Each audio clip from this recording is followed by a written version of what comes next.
ETV YouTube ఛానల్స్లో మీ వ్యాపార ప్రకటనల కోసం ఈ నంబర్కి కాల్ చేయండి.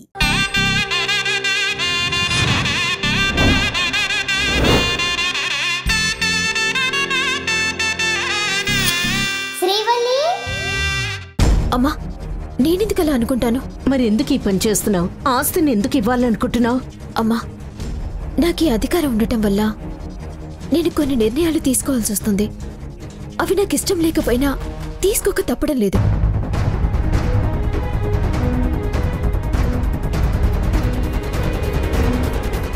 కొన్నిసార్లు నా డెసిషన్స్ తప్పు అని తెలిసినా కూడా తీసుకోవాల్సిన పరిస్థితి వస్తోంది. దానివల్ల నా అనుకునే మనుషులే బాధపడుతున్నారు. అది నేను తట్టుకోలేకపోతున్నాను. పరిస్థితుల కారణంగా నిర్ణయాలు తీసుకుంటున్నా అని నువ్వే చెప్తున్నావు కదా. మరి అలాంటప్పుడు వాటిని చక్కదిద్దే మార్గం ఆలోచించాలి గాని ఇలా చేస్తారా? ఆలోచించానమ్మా. అధికారం చేతిలో ఉండటం వల్లనేనేమో కొన్నిసార్లు నేను అహంకారంతో ప్రవర్తించినట్టు అనిపిస్తోంది. నా వల్ల ఆర్తి వదిన బాధపడింది. నా మూలంగా అన్న ఇంటి నుంచి వెళ్ళిపోయాడు. ముందు ముందు అసలు ఇంకా ఎన్ని గొడవలు జరుగుతాయో ఏంటో.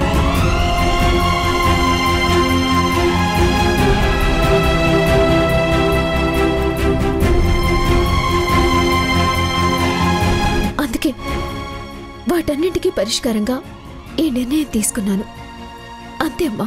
నువ్వు తీసుకున్న నిర్ణయంలో పిరికితనం ఉంది తప్ప పరిష్కారం ఎక్కడుంది శ్రీవల్లి?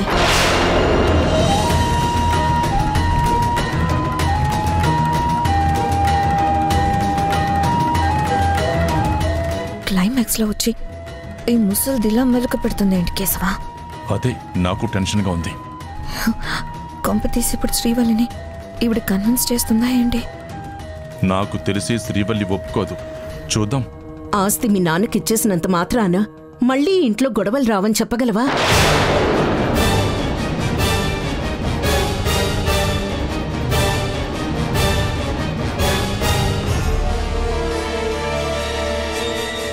నీ కళ్ల ముందు తప్పు జరిగితే చేతకందంలా చూస్తూ మౌనంగా చేతులు కట్టుకుని ఉండగలవా? నువ్విలా చేయటం వల్ల సమస్యలు తీరకపోగా మీ నాన్నగారు చెరిపేసిన నిందని మళ్ళీ నువ్వు ప్రశ్నార్థకం చేసినట్టవుతుంది. నా ఉద్దేశం అది కాదమ్మా. నీ ఉద్దేశంతో లోకానికి పనిలేదు శ్రీవల్లి. వాళ్ళు నానా రకాలుగా అనుకుంటారు. నేను కూడా నా మనసులో సీత అనుకున్నట్టు అభిప్రాయపడ్డాను శ్రీవల్లి. నిన్ననే నీకు ఈ విషయం చెప్తామనుకున్నాను, కానీ నువ్వు అంత గట్టిగా చెప్పేసరికి కాదనలేకపోయాను.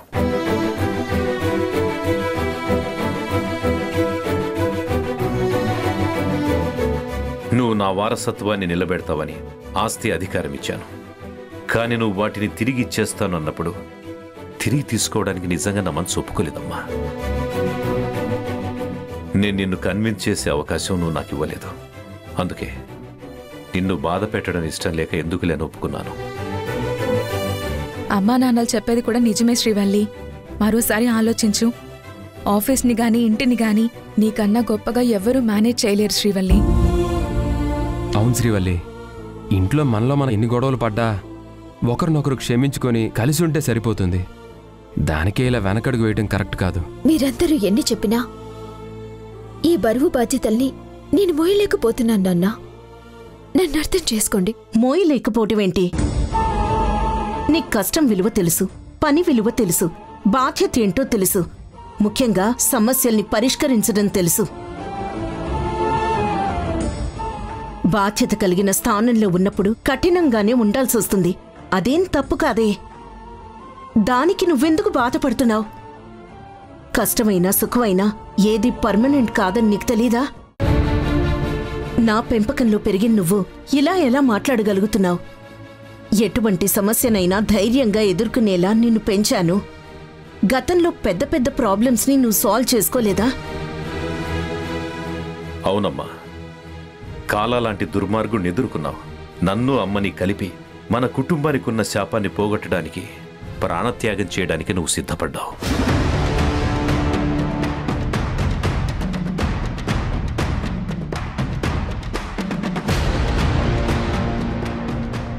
తెలియని వ్యక్తితో తాళి కట్టించుకొని సర్దుకుపోయావు. దినేష్ విషయంలో తప్పు జరిగిన వెంటనే ఆఫీస్లో ఎవరు నోరెత్తకుండా కఠినమైన నిర్ణయాన్ని తీసుకున్నావు. ఇలా ప్రతి సవాల్ని ధైర్యంగా నువ్వు ఎదుర్కొంటూనే ఉన్నావు కదమ్మా. అలాంటి నువ్వు ఇలా వెనకడుగు వేయడం కరెక్ట్ కాదు. ఒక గమ్యం కోసం మనం ప్రయాణం చేస్తున్నప్పుడు వెళ్లే దారిలో రాళ్లుంటాయి, ముళ్ళుంటాయి, పువ్వులు ఉంటాయమ్మా. ఒకసారి ముళ్ళు గుచ్చుకున్నాయని ప్రయాణం ఆపేస్తావా చెప్పు? చూడు శ్రీవల్లి, నిన్ను మా అందర్నీ నడిపించే నాయకురాలిగా చూడాలనుకుంటున్నాను. నీ మీద నీకంటే ఎక్కువ నమ్మకం మాకుంది. ఈ ఆస్తిపై అధికారం నీకుండడమే కరెక్ట్. ఇంకెప్పుడు ఇలా వెనక్కి ఇవ్వాల్సిన ఆలోచన నీ మనసులోకి రానివ్వకు. ఇది నా మాట, గుర్తుపెట్టుకో.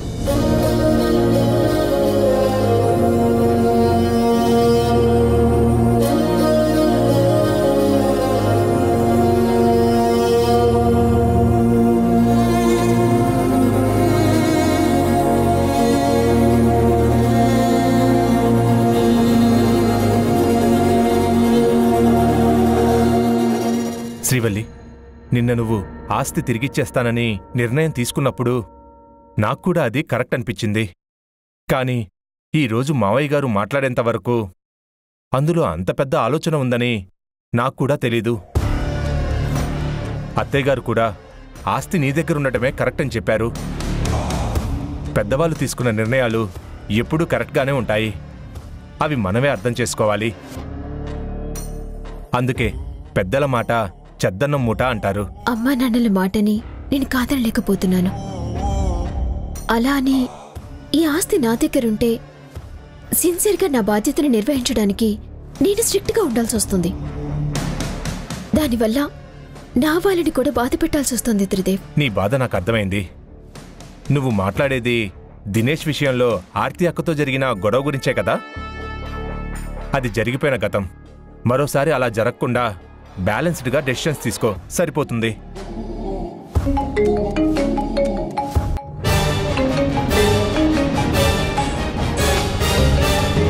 నాకు డబ్బులు అర్జెంటుగా అవసరం ఉన్నాయని దీన్ని అడగలేను. వీళ్ళేమో ఫోన్లు చేసి చంపేస్తున్నారు. ఇప్పుడు దీని ముందే ఫోన్ మాట్లాడి నాకు డబ్బులు ఎంత అవసరమో తెలిసేలా చేద్దాం. నా అవసరం తనకి తెలిస్తే అయినా తను ఏమన్నా రియాక్ట్ అవుతుందేమో. హలో, అవును, అయితే ఇప్పటికిప్పుడు అంత డబ్బు కావాలంటే ఎలా? నాకు కొంచెం టైం కావాలి. ఎంత చెప్పినా అర్థం చేసుకోకుండా డే అండ్ నైట్ కాల్ చేస్తూ ఇష్టం వచ్చినట్లు మాట్లాడతారేంటి? కొంచెం రెస్పెక్ట్గా మాట్లాడండి. తెలుసండి, అర్జెంటుగా డబ్బు కట్టాలని తెలుసు. కట్టకపోతే నా పరువు, లైఫ్ అన్నీ పోతాయని తెలుసు. ఏంటి, డాక్టర్ లైసెన్స్ని మొత్తానికి క్యాన్సిల్ చేస్తారా? డాక్టర్ ప్రొఫెషన్ అంటే నాకు ప్రాణం అండి. ప్లీజ్ అర్థం చేసుకోండి. ప్లీజ్ ఇంకాస్త టైం ఇవ్వండి. మీరు చెప్పింది అర్థమవుతుంది. నా దగ్గర ప్రస్తుతానికి అంత అమౌంట్ లేదు. ఉంటే ఎందుకు కట్టని చెప్పండి. నాకు కూడా డాక్టర్ లైసెన్స్ పోగొట్టుకోవాలని లేదు. కానీ ఏం చేస్తాం? డబ్బు కట్టే పొజిషన్లో నేను లేను. లేనప్పుడు ఎక్కడి నుంచి తెచ్చి కట్టను? సరే, అయితే నేను చెప్పాల్సింది చెప్పాను. ఇక మీ ఇష్టం వచ్చినట్టు చెయ్యండి. ఏం జరిగితే అది జరగనివ్వండి. బాయ్. ఏంటి త్రిదేవ్, ఏమైంది? ఎందుకంత ఫ్రస్ట్రేట్ అవుతున్నావు? ఏం చెప్పమంటావు శ్రీవల్లి? ఆల్రెడీ నా వల్లే హాస్పిటల్లో పాప చనిపోయిందని, అందరూ కలిసి నన్ను ఇరికించారని నీకు చెప్పాను కదా. అవును. ఇప్పుడు హాస్పిటల్ వాళ్ళు కూడా కేసు విషయంలో కాంప్రమైజ్ కావట్లేదట. మరిప్పుడు ఏం చేయాలంటున్నారు? వాళ్ళని కాంప్రమైజ్ చేస్తానని హాస్పిటల్ యాజమాన్యంలో ఒకడు నాకు ఫోన్ చేశాడు. అందుకు నష్టపరిహారం చెల్లించమని అడుగుతున్నాడు. నేను ఏ తప్పు చేయకపోయినా కూడా నాకు శిక్ష విధించాలని చూస్తున్నారు. ఎలాగైనా నన్ను మళ్ళీ అమెరికా రాకుండా చేయాలని నేనంటే గిట్టని వాళ్ళు గట్టిగా డిసైడ్ అయ్యారు. వాళ్ళు అడిగిన నష్టపరిహారం కట్టకపోతే డాక్టర్ లైసెన్స్తో పాటు నా వీసా, గ్రీన్ కార్డ్ కూడా క్యాన్సిల్ అవ్వచ్చు. మళ్ళీ నేను లైఫ్లో డాక్టర్ కోటు వేసుకోలేనేమో. దేవుడు మంచి వాళ్ళకే ఎందుకెన్ని కష్టాలిస్తాడో. ఇప్పుడు ఏం చేయాలో అర్థం కావట్లేదు శ్రీవల్లి. ఈ ప్రపంచంలో సిన్సియర్గా, నిజాయితీగా ఉండడం కూడా శాపమే అనుకుంటా.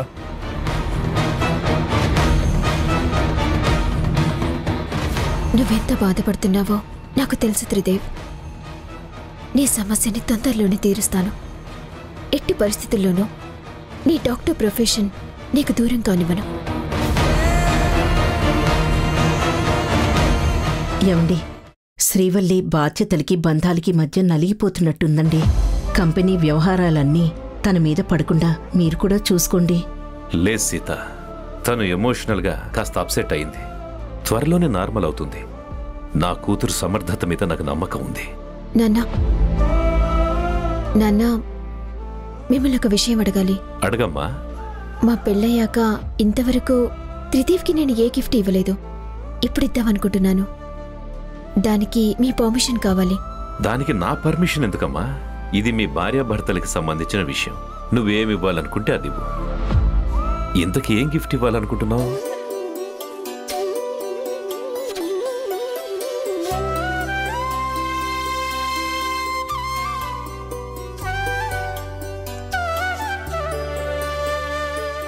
త్వరలోనే ఇది త్రిదేవ్కి సర్ప్రైజ్ చేస్తూ ఇద్దామనుకుంటున్నాను. ఇది మనం ఎప్పుడు ఇవ్వాలనుకున్నదే కదమ్మా. దీనికి కూడా నన్ను అడగాల? అలాగే కానివ్వు. నువ్వేం చేసినా అందులో మంచి ఉంటుందమ్మా. ప్రతి విషయాన్ని నన్ను అడగాలనుకోకు. నీకేది మంచిది అనిపిస్తే అది చెయ్యి. నేనెప్పుడూ అడ్డు చెప్పను. అలాగే నాన్న.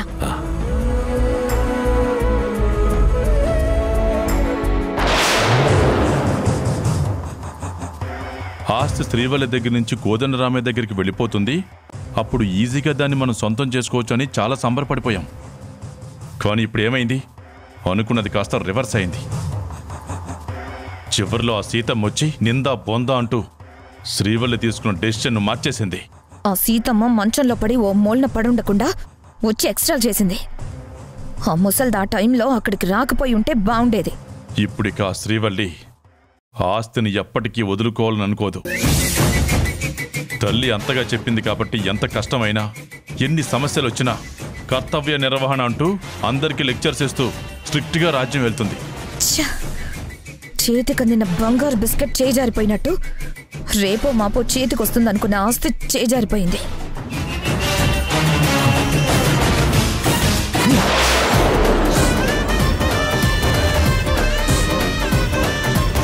ఒరేయ్, నీ కోపాన్ని ఇలా వాటర్ బాటిల్స్ మీద చూపిస్తే ఏం లాభం? కంట్రోల్ చేసుకో. మాకు మాత్రం కోపం, ఫ్రస్ట్రేషన్ లేవనుకున్నావా ఏంటి? సిచ్యుయేషన్స్ మన కాళ్ళు చేతులు కట్టేస్తున్నాయి. మన తలరాతరా త్రిదేవ్ ఎప్పుడు ఇంతే. మంచి జరుగుతుందని ఆనందించగానే క్షణంలో ఆ ఆనందం ఆవిరైపోతుంది.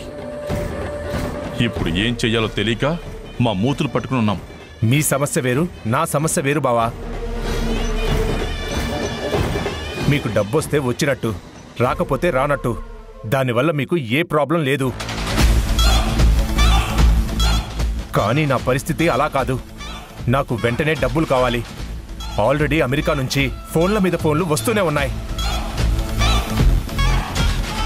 డబ్బులు ట్రాన్స్ఫర్ చేయకపోతే జైల్లో చిప్పకూడు తినాల్సిందే. ఆ రోజు కనుచూపు మేరలో ఉన్నట్టుంది. మరి ఆ శ్రీవల్లిని డబ్బు అడగొచ్చు కదా. ఇండైరెక్ట్గా అడుగుతున్నా దాని నుంచి ఏం రెస్పాన్స్ రావట్లేదు. డైరెక్ట్గా డబ్బు అడిగితే మాట వస్తుందేమోనని మొహమాటం, అడగకపోతే గండం గట్టెక్కదేమోనని భయం. ఏం చెయ్యాలో అర్థం కాక పిచ్చెక్కుతుంది.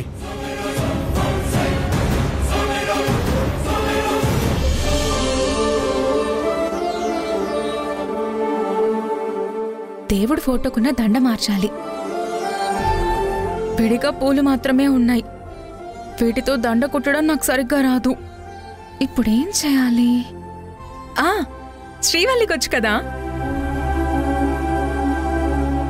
అలాగే మేనేజర్ గారు, ఆ ఫైల్ని ఆడిటర్ గారికి ఇచ్చేయండి. అది నేను ఆల్రెడీ వెరిఫై చేశాను. ఓకే. శ్రీవల్లి, బిజీగా ఉన్నావా? లేదక్కా.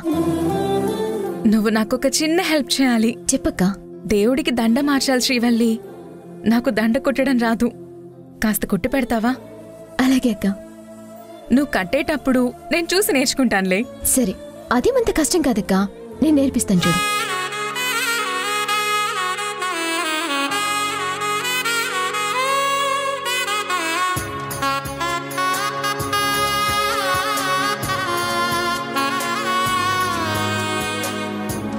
అక్క, ఇదిగో ఇంతే.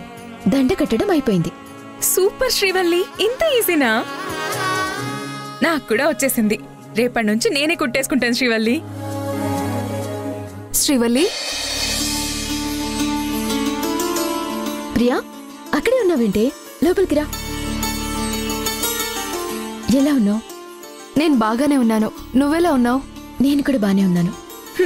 అయినా చాలా రోజుల తర్వాత ఫ్రెండ్స్ ఇద్దరు కలిసినట్టున్నారు. మీరు మాట్లాడుకోండి, నేను వెళ్ళి మీ ఇద్దరికి కాఫీ తీసుకొస్తాను. సరే అక్క. రా, కూర్చో. ఏంటి శ్రీవల్లి, అసలు ఫోన్ కూడా చేయట్లేదు? ఇదివరకైతే మనం రోజుకి 10 సార్లు ఫోన్లో మాట్లాడుకునే వాళ్ళం, రెగ్యులర్గా కలుసుకునే వాళ్ళం. పెళ్ళయ్యాక ఈ ఫ్రెండ్ని పూర్తిగా దూరం పెట్టేశావు. అలా అనుకోకే. ఆఫీస్లో వర్క్, ఇంట్లో బాధ్యత, వీటి ధ్యాసలో ఉండి ఫోన్ చేయటం కుదరలేదు. నువ్వెప్పుడూ నా మనసులోనే ఉంటావే.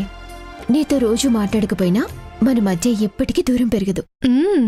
నీ మాటలు వింటే ఎవరైనా మౌల్డ్ అయిపోవాల్సిందే.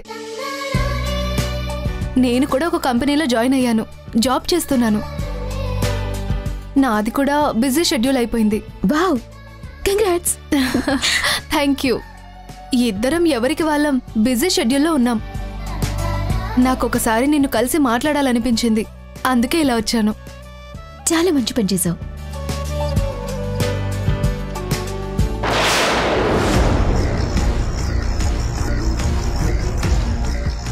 ఈ ప్రియ ఎందుకు వచ్చుంటుంది? అంతగా నవ్వుకుంటూ ఏం మాట్లాడుకుంటున్నారు? ఆ సుబ్బుగాడి గురించి ఏమైనా మాట్లాడుకుంటున్నారా? హాయ్ ప్రియా. హాయ్ అండి. ఏంటి ఫ్రెండ్స్ ఇద్దరు ఏం మాట్లాడుకుంటున్నారు? ఏం లేదు, క్యాజువల్గా. అంతేనా? లేక సుబ్బు గురించిన విషయం ఏమన్నా చెప్పడానికి వచ్చావా? అదేం లేదండి, మేము మా ఫ్రెండ్స్ గురించి, జాబ్ గురించి మాట్లాడుకుంటున్నాం. సుబ్బు కూడా మీ ఫ్రెండే కదా? ఫ్రెండే, కానీ అతని గురించి అయితే మేము మాట్లాడుకోవట్లేదు. మీకు శ్రీవల్లికి పెళ్ళైన తర్వాత కూడా తనతో సుబ్బు టాపిక్ నేనెందుకు మాట్లాడతాను? అది పద్ధతి కాదు కదా. మాట్లాడితే తప్పేముంది, నేనేం అనుకోను.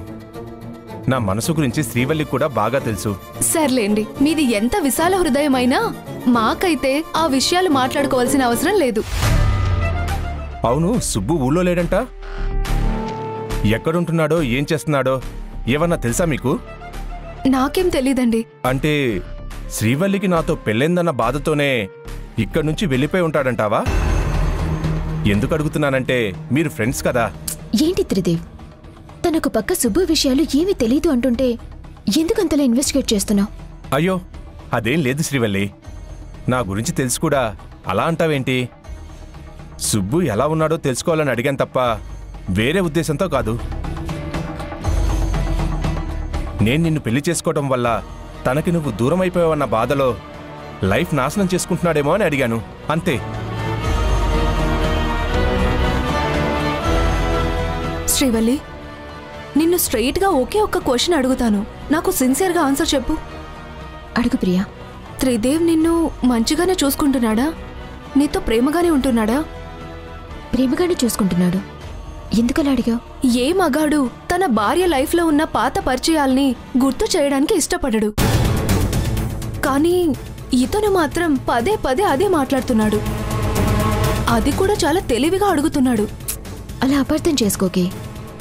త్రిదేవ్ చాలా సెన్సిటివ్, అందుకే అలా సుబ్బు గురించి మాట్లాడాడు. ఏమో, సెన్సిటివ్ సెన్సిటివ్ అంటూనే ఇతను సైలెంట్ కిల్లర్లా బిహేవ్ చేస్తున్నట్టుంది.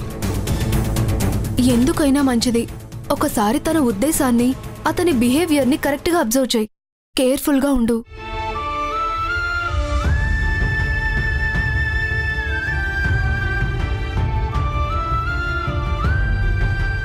అతను డిస్టర్బెన్స్లో ఉన్నాడు ప్రియా. అతనికున్న ప్రాబ్లమ్స్ని పోగొట్టడానికి నేను ట్రై చేస్తున్నాను. వన్స్ ఆ సమస్య సాల్వ్ అయ్యాక ఒరిజినల్ త్రిదేవ్ ఎలా ఉంటాడో, ఎంత మంచివాడో నీకే తెలుస్తుంది.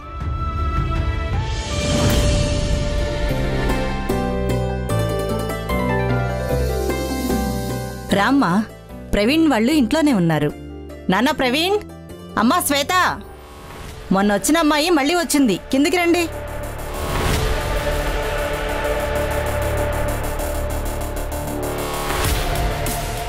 నమస్తే సార్. నమస్తే అమ్మా. నమస్తే మేడం. నమస్తే. రండి కూర్చోండి.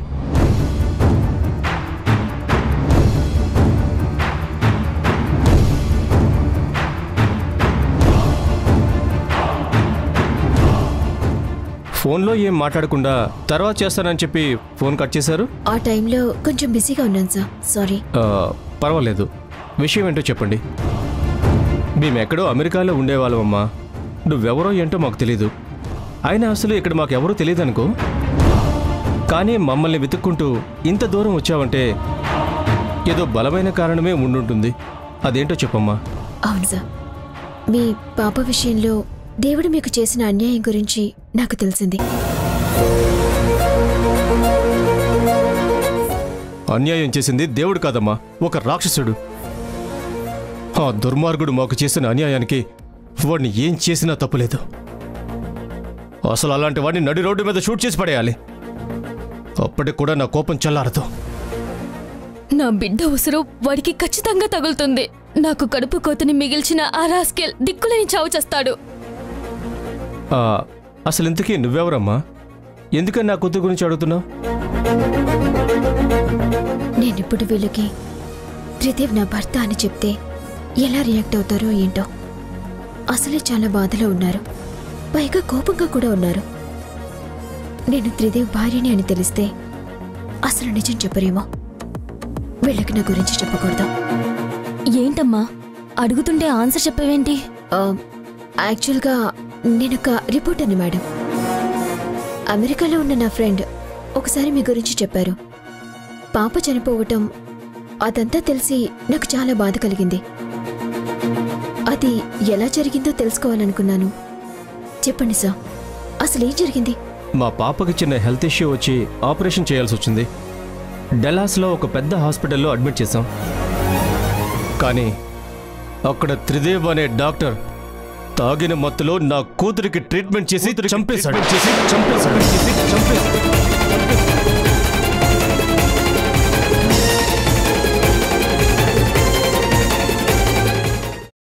శ్రీవల్లి, నువ్వు నా కోసం సర్ప్రైజ్ దాచావా? అవును అవును త్రిదేవ్, యుఎస్ హాస్పిటల్లో నువ్వు ఆపరేషన్ చేస్తున్నప్పుడు చిన్న పాప చనిపోయిందన్నావు కదా. నువ్వు వాళ్ళ పేరెంట్స్కి జరిగిన దాంట్లో నీ తప్పేమీ లేదని ఎక్స్ప్లెయిన్ చేయలేదా? ఇదేంటి సడన్ గా ఆ విషయం అడుగుతుంది?